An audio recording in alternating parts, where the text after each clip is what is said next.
Hello bachcho, let's see the question. The question says that statement first, assertion reason type question. Okay, statement first is the number of vectors of unit length and perpendicular to both the vectors I cap plus j cap and j cap plus k cap is 0.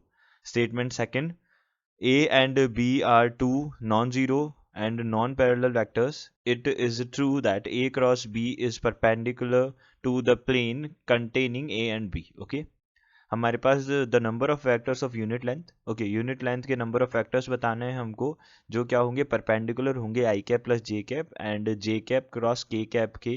Okay, वो क्या होंगे, zero होंगे number of vectors. Okay, statement second जो है, A and B are two non zero and non parallel vectors is it is true that A cross B. देखो second statement हमको क्या बोल रहा है, ए क्रॉस बी जो होता है, ओके, वो क्या होता है हमारे पास में, एक वेक्टर होता है जो क्या होता है, परपेंडिकुलर होता है ए और बी को कंटेन करने वाले प्लेन के. तो ये एकदम ट्रू स्टेटमेंट है. ओके, तो यहाँ से A cross B is the perpendicular vector, perpendicular vector. Okay, ये क्या होगा, एक परपेंडिकुलर वेक्टर होगा to the plane containing containing A vector and B vector. इसके क्या होगा, परपेंडिकुलर एक प्लेन एक वेक्टर होगा ये. ओके, तो हम यहाँ से बोल सकते हैं स्टेटमेंट सेकंड जो है वो हमारा ट्रू होगा.